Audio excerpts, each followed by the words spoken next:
నిన్ను నీ చుట్టుపక్కలను నీ పుట్టింటిని వదిలి నేను చూపు దేశమునకు వెళ్ళుము. నేను నిన్ను ఒక మహాజాతిగా తీర్చిదిద్దును, నిన్ను ఆశీర్వదింతును. నీ పేరు మహా గొప్పది అగును. నీవు అందరికీ ఒక దీవెనగా ఉండువు.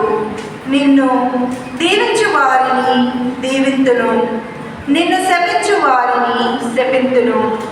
నీ యందు సకల జాతి జనులు ఆశీర్వదింపబడుదురు. దేవుడు చెప్పిన రీతిగా అబ్రహాము బయలుదేరెను. లోతు అతని వెంట వెళ్ళెను. హారానును వదిలినప్పుడు అబ్రహాము వయస్సు 75 ఏళ్ళు. ఇది ప్రభువు వాక్కు. భక్తి కీర్తన. అందరూ ప్రభు మేము నిన్ను విశ్వసించినట్లే నీ స్థిరముకు ప్రేమ మమ్ము ఆవరించి ఉండునుగాక. ప్రభు పలుకులు సత్యమైనవి, ఆయన కార్యములు నమ్మదగినవి. ఆయనకు నీతి న్యాయములని నా ఇష్టము. లోకమంతయు అతని అచంచల ప్రేమతో నిండి ఉన్నది. అందరూ ప్రభు మేము నిన్ను విశ్వసించినట్లే నీ స్థిరముకు ప్రేమ మమ్ము ఆవరించి ఉండునుగాక. ప్రభు మాత్రము తనకు భయపడు వారిని, తన కరుణను నమ్ముకొనిన వారిని సుస్థిర ఆధారముతో చూచును. వారి ఆత్మలను మరణము నుండి రక్షించును. కరువు కాలమున వారి ప్రాణములను కాపాడును.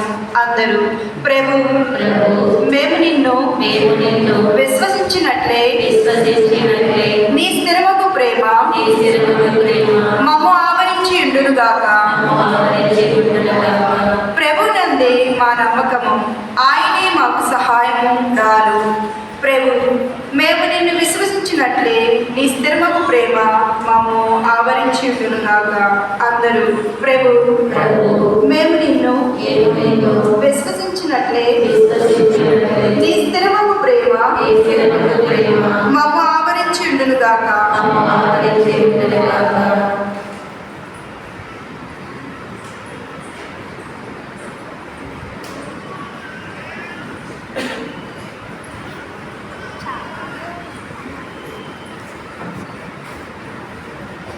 దేవుడు మనలను రక్షించి పవిత్రులుగా ఉండపిలిచెను.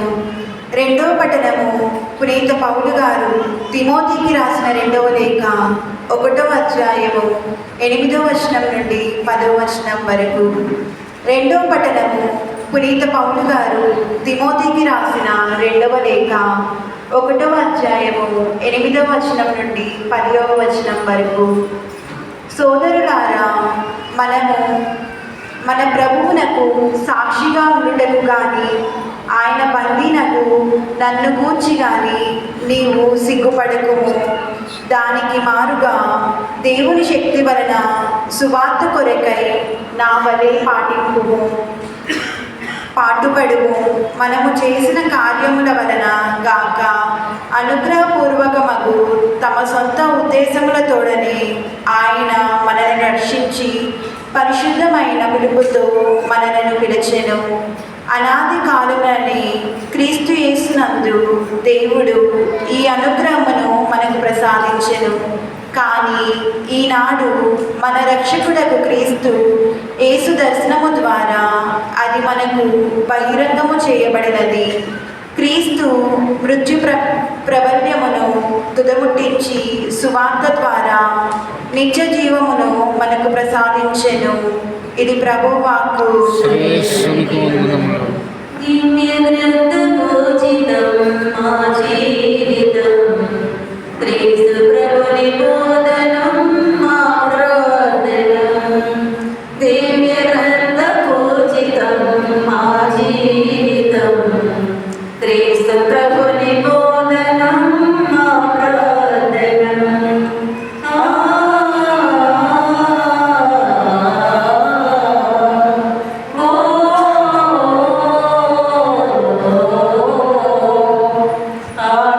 Sahaba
ఉందురుగాక.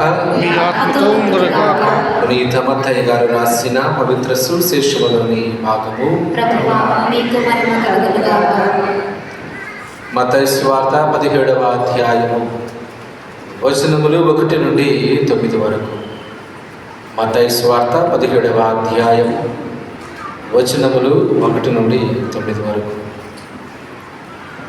యేసు పేతురును, యాకోబును, అతని సోదరుడు యోహానును తన వెంట తీసుకుని ఒక ఉన్నత పర్వతంపైకి వెళ్ళారు. అచ్చటి వారి ఎదుట యేసు రూపాంతరము చెందారు. ఆయన ముఖము సూర్యుని వలె ప్రకాశించెను. ఆయన వస్త్రములు వెలుగు వలె తెల్లగా నాయను. ఆయనతో మోషే, ఏలియాలు సంభాషించినట్లు వారికి కనబడింది. అప్పుడు పేతురు, ప్రభువు, మనం ఇచ్చట నుండుట మంచిది. నీకు అనుమతి అయినచో నేను నీకు, మోషేకు, ఏలియాకు 3 శిబిరములను నిర్మిత్తును అని పలికాను. అంతలో ఒక కాంతివంతమైన మేఘము వారిని ఆవరించెను. అప్పుడు అదిగో ఆ మేఘము నుండి, ఈయన నా ప్రియమైన కుమారుడు, ఈయనను గురించి నేను ఆనందభరితుడనైతిని, ఈయనను ఆలకింపుడు అని వాణ్ణి విన్నపించాను. ఇది వినిన శిష్యులు మిక్కిలి భయభ్రాంతులై బోరగిలా పడిరి. అప్పుడు యేసు వారి కడకు వచ్చి వారిని తట్టి, లెండు, భయపడవలదు అని పలికెను. అంతటి వారు కనులెత్తి చూడగా వారికి యేసు తప్ప మరెవరునూ కనిపించలేదు. వారు ఆ పర్వతము నుండి దిగివచ్చుచుండ యేసు వారితో, మనుష్య కుమారుడు మృతుల నుండి లేపబడు వరకు మీరు ఈ దర్శనముల గురించి ఎవరితో చెప్పరాదు అని ఆజ్ఞాపించెను.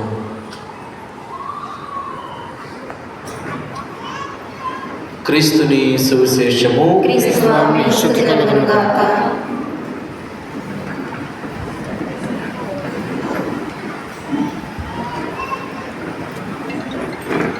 క్రీస్తునాథుని యందు ప్రియమైన సహోదరి సహోదరులారా,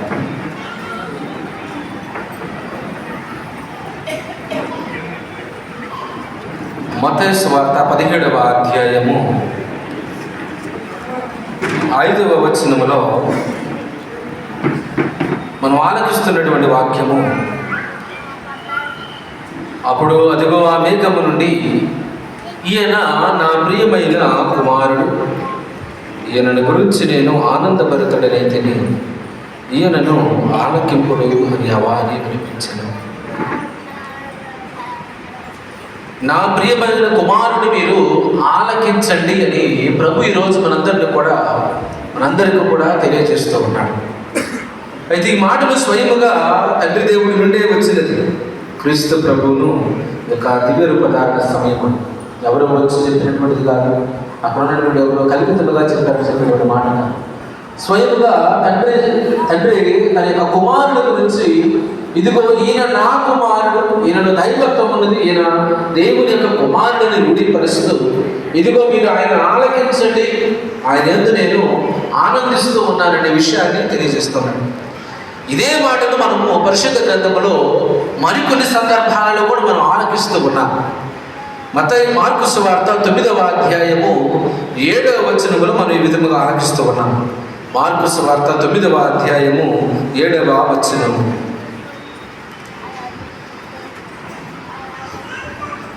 ఈయన నా ప్రియ కుమారుడు, ఈయనను ఆలకింపుడు అని చెప్తూ ఉన్నారండి. అదేవిధముగా లూకా సువార్త 9వ అధ్యాయం 35వ వచనములో, ఈయన నా కుమారుడు, నేను ఎన్నిక చేసుకొనిన వాడు, ఈయనను ఆలకింపుడు అని అంటూ ఉన్నాడు. ప్రభువే స్వయముగా తన కుమారుని ఎన్నిక చేసుకున్నాడని, ఇదిగో తన ద్వారా మనలను ఏ విధముగా దీవించబోతూ ఉన్నాడో, మనం ఆయన ఆలకించడం ద్వారా మన జీవితాలు బాగుగా ఉంటాయని ప్రభు స్వయముగా పలుకుతున్నాడు. అదే విషయాన్ని పేతురు గారు కూడా ప్రభు మరణించిన తరువాత ఇదే విషయాన్ని, తన యొక్క విశ్వాసాన్ని తన మనందరం కూడా తెలియజేస్తూ ఉన్నాడు. తన యొక్క లేఖను పేతురు గారు రాసిన 2వ లేఖ 1వ అధ్యాయం 17వ వచనములో, పితయకు దేవుడు ఆయనకు కీర్తిని వైభవమును ప్రసాదించినప్పుడు మేము అతనుంటిమి, ఈయన నా ప్రియపుత్రుడు, ఈయన గురించి నేను సంతోషించుచున్నాను అని అంటూ ఉన్నాడు. అనగా ఈ యొక్క దర్శనములో దివ్య రూపధారణ సమయంలో పేతురు గారు నేను అక్కడ ఉన్నాను, ఇది స్వయముగా తండ్రే పలికినటువంటి మాట, ఎవరో మానవులు పలికినటువంటి మాట కాదని ఆయన తన యొక్క విశ్వాసాన్ని క్రీస్తు పట్ల, క్రీస్తు దైవ కుమారుడైన విషయాన్ని ప్రకటిస్తూ ఉన్నారు. ప్రియా సహోదరి సహోదరుల, క్రీస్తు ఎవరో తండ్రి వివరిస్తూ ఉన్నారు వారి మాటల్లో. క్రీస్తు ప్రభు ఎవరో తండ్రి తన యొక్క మాటలలో వివరిస్తూ ఉన్నాడు. మనకు 3 మాటలలో తండ్రి మనకు వివరిస్తూ ఉన్నాడు. మొట్టమొదటి మాట, ఈయన నా ప్రియమైన కుమారుడు అని అంటూ ఉన్నాడు.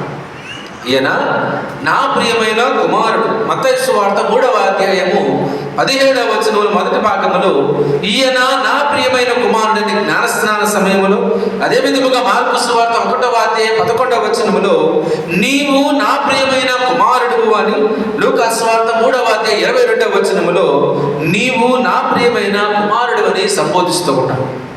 ఈ 3 కూడా ప్రభు జ్ఞానస్నానం స్వీకరించేటువంటి సందర్భంలో జరిగినటువంటి మాట. దివ్య రూపధారణ సమయంలో మాత్రమే కాదు ప్రభు పలికినటువంటి యొక్క మాట.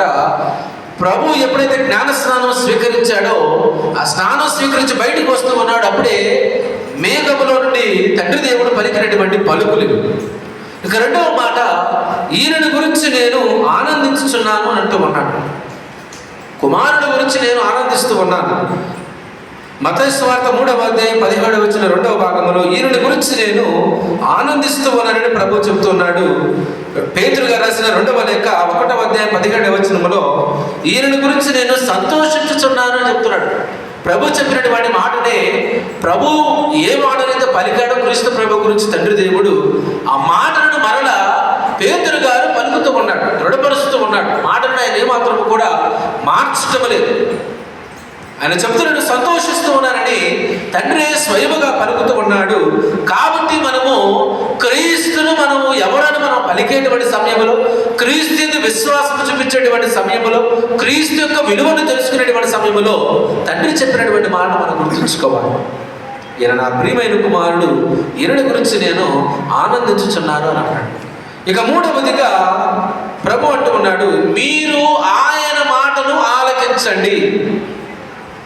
ఆయన యొక్క స్వరాన్ని మీరు ఆలకించండి.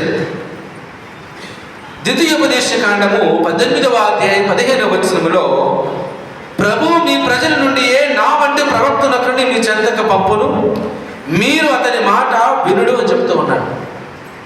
దేవాది దేవుడు తన యొక్క ప్రవక్తను తన ప్రజల నుంచి ఎన్నిక చేసుకున్నాడు.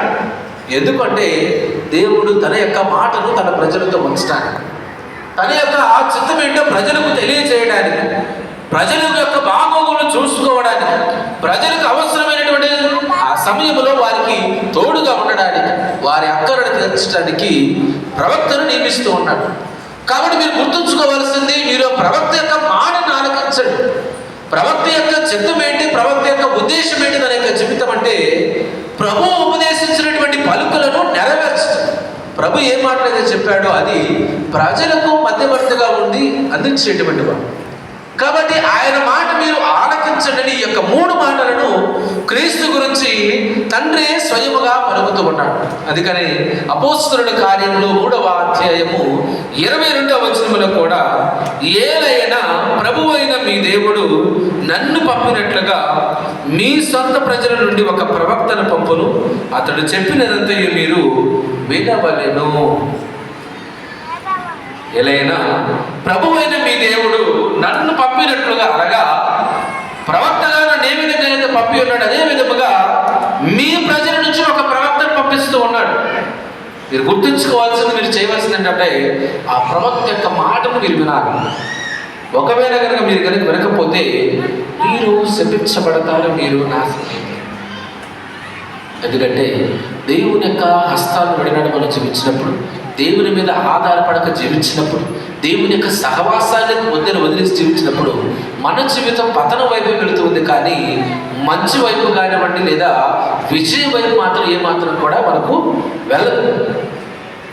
ఆయన యొక్క స్వరాన్ని ఆలకించడం ద్వారా మన జీవితము ఉన్నతముగా నడిపించబడుతుంది, కానీ నరకాగ్ని వైపు నడిపించబడదు. అందుకని ఈరోజున మనము మొదటి పట్టణంలో మనం చూస్తూ ఉన్నాం. ఆది కాండము 12వ అధ్యాయము 1 నుంచి 4 వచనాల్లో చూస్తూ ఉన్నాం. ప్రభువు అబ్రహామును పిలుచుకున్నాడు. ఎక్కడి నుంచి పిలిచాడు ఆయన? అబ్రహాము తన యొక్క తల్లిదండ్రులతో, తన తోబుట్టువులతో ఎక్కడో పరదేశంలో ఉన్నటువంటి వ్యక్తిని ప్రభు పిలిచాడు. ప్రభు పిలిచి, ఇదిగో నేను నీకు చూపిస్తున్నటువంటి దేశానికి, కానాను దేశానికి నువ్వు వెళ్ళు అని అన్నాడు.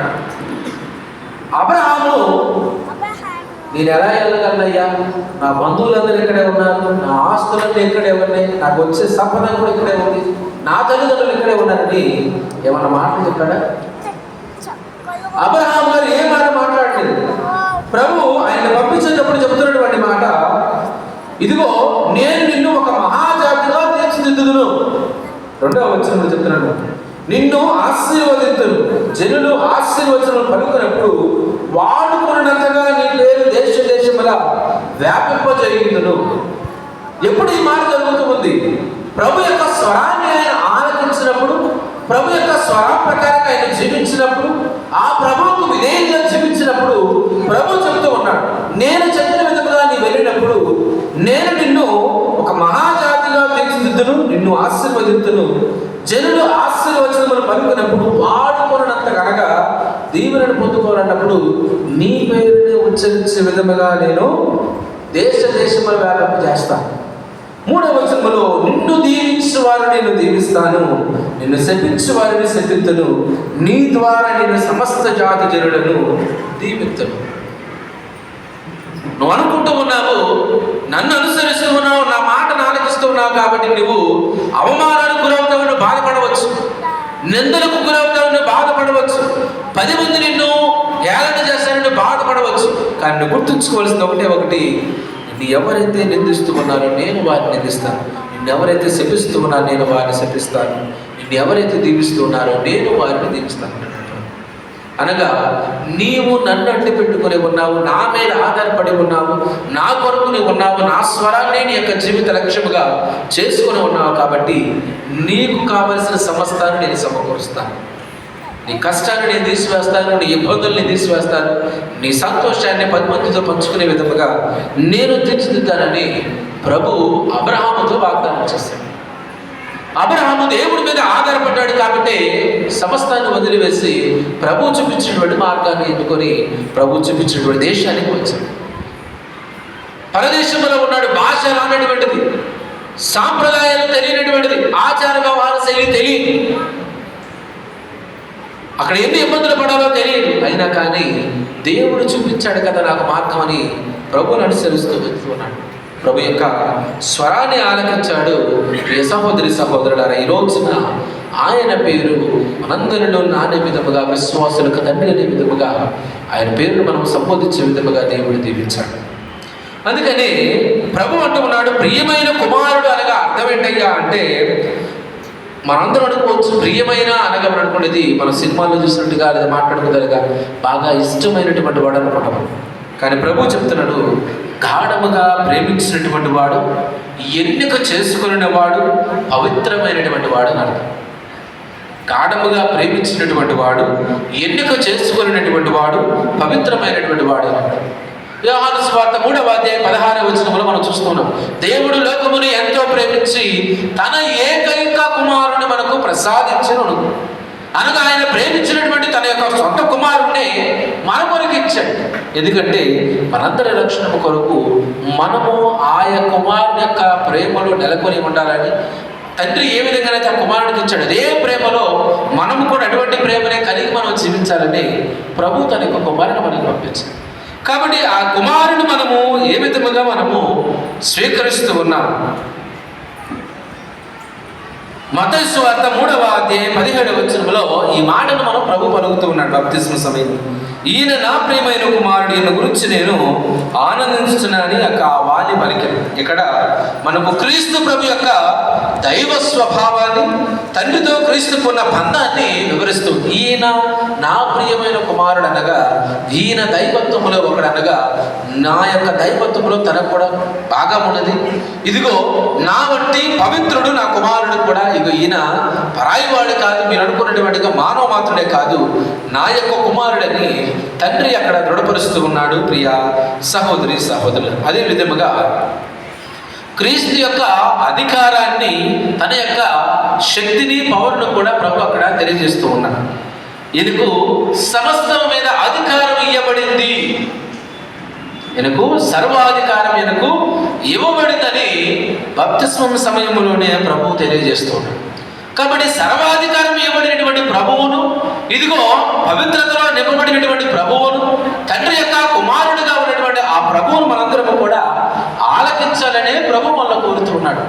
మనం ఇక్కడ ఆయనను ఆలకించుము అనగా ఏంటి అర్థము? మనందరికీ ఏంటి ఆలకించడం అంటే? వినడం అండి. ఆయన చెప్పేది మనం వినడం అండి అని అంటున్నాం. కానీ ప్రభు యొక్క ఉద్దేశం ఏంటయ్యా అంటే ఆయన స్వరాన్ని ఆలకించడం మాత్రమే కాదు, ఆయనకు విధేయించటము, ఆయన బోధనను అంగీకరించటము, ఆయన అధికారాన్ని ఆశయాలను ఆచరించటము, ఆయన రక్షణ సందేశాన్ని నమ్మడం. ఏంటయ్యా అంటే ఆయనకు విధేయించటము, ఆయన బోధనను అంగీకరించటము, ఆయన అధికారాన్ని లేదా ఆశయాలను ఆచరించటము, చిట్ట చివరగా ఆయన రక్షణ సందేశాన్ని మనము విశ్వసించి నమ్మడం. అదే ఆయనను ఆలకించటం అనగా. ఎప్పుడైతే మనం ఎన్ని చేస్తూ ఉన్నామో అప్పుడే మన జీవితానికి ఒక పరమార్థం, ఒక అర్థం అనేటువంటిది వస్తూ ఉంది. కాబట్టి ఈ యొక్క వచనాన్ని క్రీస్తు ప్రభు నెరవేర్చడానికి తరువాత పేతురు కూడా తెలియజేశారు. మనం ఆలకించే పేతురు గారు రాసిన 2వ లేఖలో ఏ విధముగా పలికినారో మనం ఆలకించున్నాం. తండ్రి యొక్క దైవ కార్యాన్ని నెరవేర్చడానికి క్రీస్తు ప్రభు జీవించారని మనందరం కూడా విని ఉన్నాం. కాబట్టి యొక్క దివ్య రూపధారణ సమయంలో ప్రభు దాన్ని నెరవేర్చడానికే ఆయన కూరుకున్నారు. ఆ దైవ దర్శనములో మోషే, ఏలియా ఇరువురు కూడా వచ్చారని మనం చూస్తాం. ఎందుకు ఈ ఇరువురే వచ్చారు, మిగతా వారు ఎందుకు రాలేదు అని అంటే, మోషే ధర్మశాస్త్రం ఇచ్చినటువంటి వ్యక్తి. ఇశ్రాయేల్ ప్రజలను ఇదిగో వాగ్దాన భూమికి నడిపించినటువంటి వాడు. దేవుని యొక్క చట్టాన్ని ఇచ్చి దేవునికి విధేయులుగా ఉండే విధముగా నడిపించినటువంటి వాడు మోషే. ఇక రెండవది ఏలియా ప్రవక్త. ఈ ఏలియా ప్రవక్త ప్రవక్తలకు ఆ యొక్క సమూహానికి ఒక సూచనగా ఉన్నాడు. వారి యొక్క మధ్యవర్తిగా ఆయన ఉండి ఇదిగో ప్రభు ఆదేశించినటువంటి మాటలను భయపడుకోకుండా ధైర్యముగా ప్రకటించినటువంటి వాడు.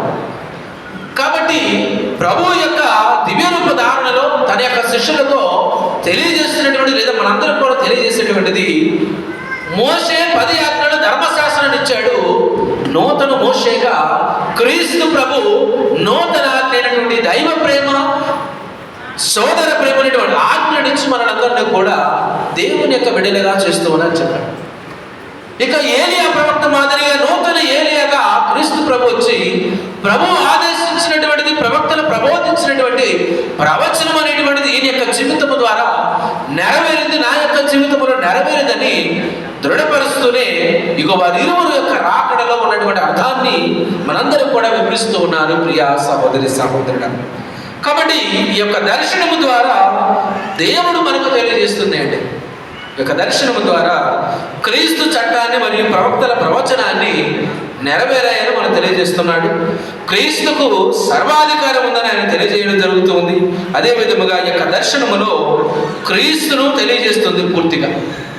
క్రీస్తు అనగా ఏంటి, ఆయన ఎక్కడి నుంచి వచ్చాడు, ఆయన యొక్క జీవితం ఏంటనేది అని మొత్తం పరిపూర్తిగా ఈ యొక్క దర్శనములో మనకు తెలియజేయబడుతుంది. అందుకని హెబ్రీయులకు రాసినటువంటి లేఖ 1వ అధ్యాయం 1-2 వచనాలలో చెప్తున్నారు, గతమున దేవుడు పెక్కుమారులు పలు విధములుగా ప్రవక్తల ద్వారా తన పూర్వులతో మాట్లాడాడు. కానీ ఈ కడపటి దినములలో ఆయన తన కుమారుని ద్వారా మనతో మాట్లాడాడు. ఆయన కుమారుని సమస్తమునకు వారసునిగా నియమించను. ఆ కుమారుని మూలముననే విశ్వమును సృష్టించెను. అంతకుముందు ప్రవక్తల ద్వారా పలికినటువంటి దేవుడి సారి చిట్ట చివరుగా తన యొక్క కుమారుడి ద్వారా పలుకుతున్నాడు. తన యొక్క కుమారుడి ద్వారా తన యొక్క ప్రణాళికలు తెలియజేస్తున్నాడు. తన యొక్క కుమారుని ద్వారా మరలా మీరు ఏ విధముగా జీవించాలని నాకు ప్రియమైన బిడ్డలుగా ఉండాలని తెలియజేస్తూ ఉన్నాడు ప్రియా సహోదరి సహోదరుడు. కాబట్టి ఈ రోజున ఈ యొక్క దర్శనము ద్వారా లేదా నా ప్రియమైన కుమారుని మీరు ఆలకించిన మాట ద్వారా ప్రభు మనకి ఏం చెప్తున్నాడంటే, మీరు ఆలకించడం ద్వారా ఏ విధంగా ఉన్నారు, మీరు ఎవరిని ఆలకిస్తూ ఉన్నారు. ఇంటికి వెళ్ళిన తర్వాత టీవీ పెట్టుకుని టీవీని ఆలకిస్తూ ఉన్నారా? ఇన్స్టాగ్రామ్లో ఉన్నటువంటి రీళ్లు చూసుకుంటూ ఆలకిస్తూ ఉన్నారా? ఫోన్లు చూసుకుంటూ కాలక్షేపం చేసుకుంటూ ఆలకిస్తూ ఉన్నారా? ఖాళీగా కూర్చొని కబుర్లు చెప్పుకుంటూ దేవుని యొక్క స్వరాన్ని ఆలపిస్తూ ఉన్నారా? వాళ్ళ మీద ఏళ్ళ మీద మాటలు చెప్పుకుంటూ కాసేపు నవ్వుకుంటూ జీవితాన్ని గడుపుతూ స్వరాన్ని ఆలపిస్తూ ఉన్నారా? ఎవరి స్వరాన్ని ఆలపిస్తూ ఉన్నారు? మీరు కనుక చేసేటువంటి ఈ లోక సంబంధమైనటువంటి మాటలను కనుక ఆలపిస్తే మీ జీవితం అనేటువంటిది నిత్య నరకాలనేటువంటివి ఆ పాపములో పడి నాశనం అయిపోతుంది.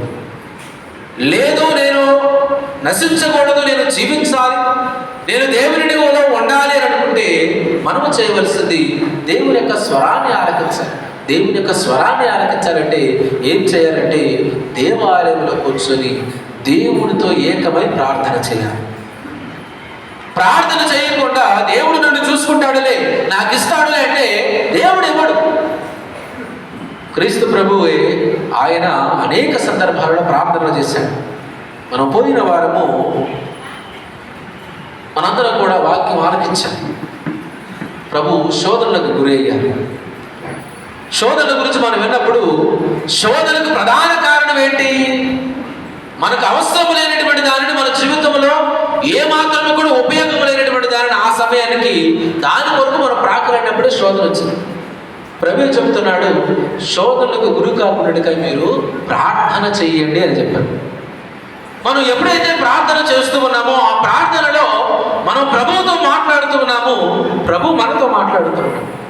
మనం ప్రార్థన చేయకోకుండా, ప్రభు యొక్క స్వరాన్ని ఆలకించుకోకుండా, ప్రభు యొక్క మాటను పక్కన పెట్టేసి వేరే ఏదేదో చేసుకుంటూ పోతే మనము దేవునికి చెందినటువంటి వాళ్ళం కాదు.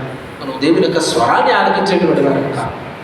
ప్రియ సహోదరి సహోదరులారా, దేవుని యొక్క స్వరాన్ని ఆలకించాలంటే ప్రభుతో మనము ఏకమై జీవించాలి. ఆయన చట్టాలను పాటించాలి. మన జీవితంలో మనం చూస్తూ ఉన్న పరిశుద్ధ గ్రంథంలో యూదా ఇస్కారియోతు, పేతురు గారు కూడా ఉన్నారు. ఇరువురు కూడా ప్రభు యొక్క శిష్యులలో ఉన్నటువంటి వారు. కానీ యూదా ఇస్కారియోతేమో ఆత్మహత్య చేసి చనిపోయాడు. పేతురు గారేమో హృదయ పరివర్తన చెంది ప్రభు వద్దకు వచ్చాడు. ఎందుకు హృదయ పరివర్తన చెంది వచ్చాడంటే ప్రభువును 30 వెండి నాణాలకు అమ్మినటువంటి యూదా ఇస్కారియోతు మరలా ప్రభు వద్దకు తిరిగి రాలేకపోయాడు. ప్రభువును చూడలేకపోయాడు.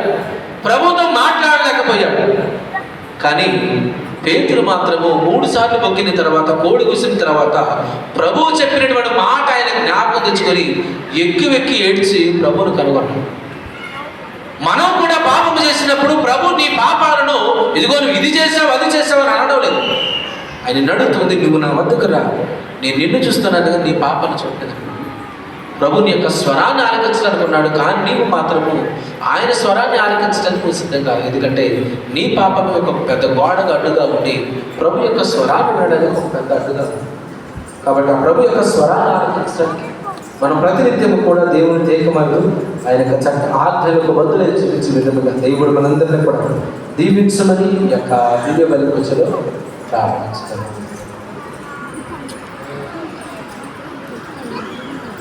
అందరూ లేచి నిలబడి ప్రభుని సాక్షాత్కారం పొందిన విశ్వాసులు ఈ పరిశుద్ధ దివ్య బలిపూజలో పాల్గొనించిన మనలను, మన శ్రీసభ బిడ్డలందరినీ ప్రభువును ఆశీర్వచనములతో దీవించమని ఆ ప్రభువుని వేడుకుందాము.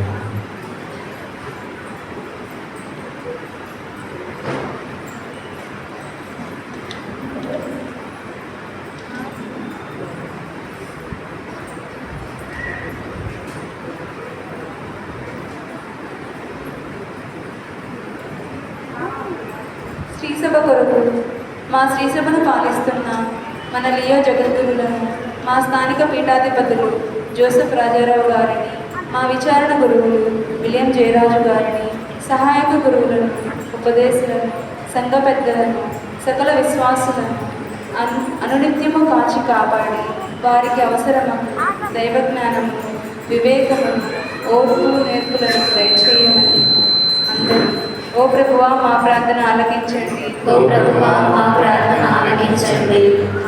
వరకు నీ నామమునకు నిర్మలమైన బలిని ప్రజలను నిరతము పిలుచుతున్నారు.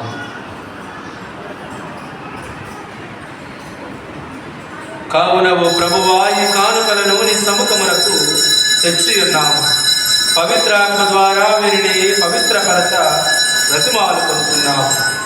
ఈ విధమున ఇవి మా ప్రభువును నీ కుమారుడనైన యేసుక్రీస్తు శరీర రక్తములు అగునుగా. అతని ఆజ్ఞ ప్రకారమే ఈ కృతజ్ఞతార్చనను నెరవేర్చుచున్నాము. అతడు అప్పగింపబడిన రాత్రి అప్పమునందుకొని నీకు కృతజ్ఞత వందనములు చెప్పి స్తుతించి త్రుంచి శిష్యులకి చూచుచు ఇట్లా నేను, మీరందరూ దీనిని తీసుకొని భుజింపుడు. ఏలయనా ఇది మీ కొరకు అప్పగింపబడనున్న నా శరీరము. పూర్ణ సర్వేశ్వర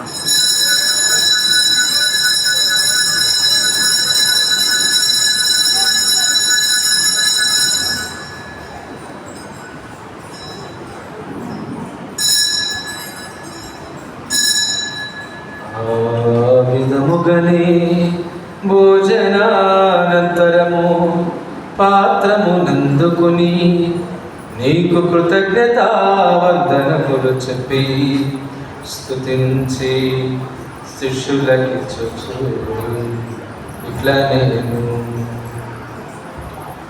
మీరందరూ దీనిని తీసుకొని దీని నుండి పానము చేయుడు.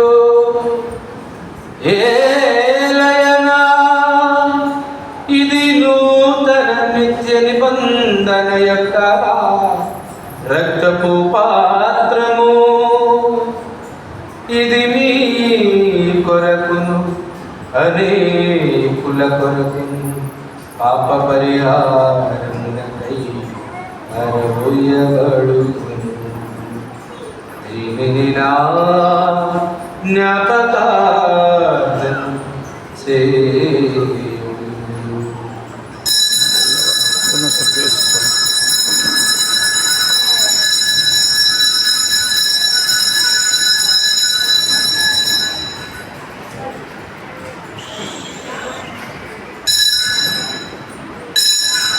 ఇది విశ్వాస రహస్యము.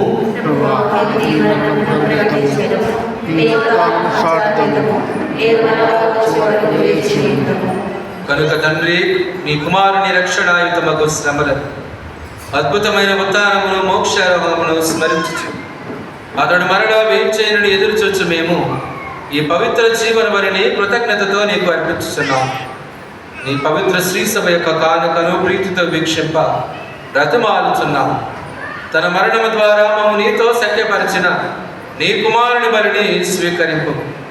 మేము అతని శరీర రక్తములతో పోషింపబడి పవిత్రాత్మతో నింపబడి అతని యందు ఏక శరీరము ఏక మనస్సు కలిగి ఉండినట్టుగా దయచూపుము. అతడు మమ్మ నీకు నిత్యార్పణముగా రూపొందించునుగాక. నీవు ఎన్నుకొనిన పుణ్యాత్ములతో ముఖ్యముగా పవిత్ర కన్యయు దేవమాత అయిన మరియ మాతతోను భర్తకు పునిత యోసేపు గారితో ధన్యులైన నీ అపోస్తలులతోనూ వేద సాక్షులతోనూ సకల పునీతులతో పాటు మమ్మును మోక్ష భాగ్యమునకు వారసులను చేయము. ఎలాగైనా వీరి విజ్ఞాపన ప్రార్థనల నిరవధిక సహాయముపై మేము ఆధారపడి ఉన్నాము. ఓ ప్రభువా, మమ్ము నీతో సఖ్యపరచు ఈ బలి లోకమంతటికి శాంతిని శ్రేయస్సును ప్రసాదించినట్లు బ్రతిమాలుచున్నాము. ఈ లోకమున యాత్ర చేయని శ్రీ సభను నీ సేవకుడకు మా లియో జగద్గురువులు మా జోసెఫ్ రాజారావు పీఠాధిపతిని తదితర పీఠాధిపతులను గురువులందరినీ నీవు సంపాదించుకున్న ప్రజలందరినీ విశ్వాసమందును ప్రేమయందును దృఢపరపము. నీ చిత్త ప్రకారము నీ సముఖమున చేరి ఉన్న ఈ ప్రజల మనవులను ఆనందింపము. దయగల తండ్రి, నలుదశలా చెదరయున్న నీ బిడ్డలందరినీ కనికరించి నీతో ఐక్యపరచుకును. చనిపోయిన మా సహోదరి సహోదరులను నీ ప్రేమయందు ఈ లోకమున విడిన వారందరినీ దయతో నీ రాజ్యంలో చేర్చుకొను. మేము అతడు చేరి నీ మహిమను వీక్షించుచు నిత్యానందమును పొందుదుముగాక. మా ప్రభు అయిన క్రీస్తు ద్వారా మనవి చేయుచున్నాము. అతని ద్వారా నీవు సకల మేలులను లోకమునకు దయచేయుచున్నావు.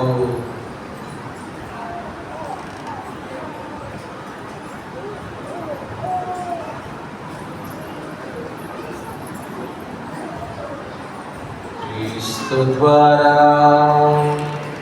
క్రీస్తుతో క్రీస్తునందు సర్వశక్తి గల పితయైన సర్వేశ్వర పవిత్రాత్మతో ఏకమయుండు నీకు యుగ యుగములు గౌరవ మహిమలు కలుగునుగాక.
క్రీస్తుని ఆత్మమా, క్రీస్తుని శరీరమా, రక్షించండి.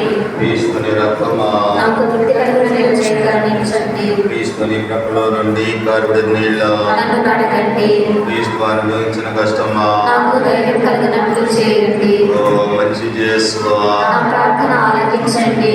ఈ గాయముల లోపల నన్ను రాసుకోనండి. ఏమి విడబాయనట్టు చేయకండి.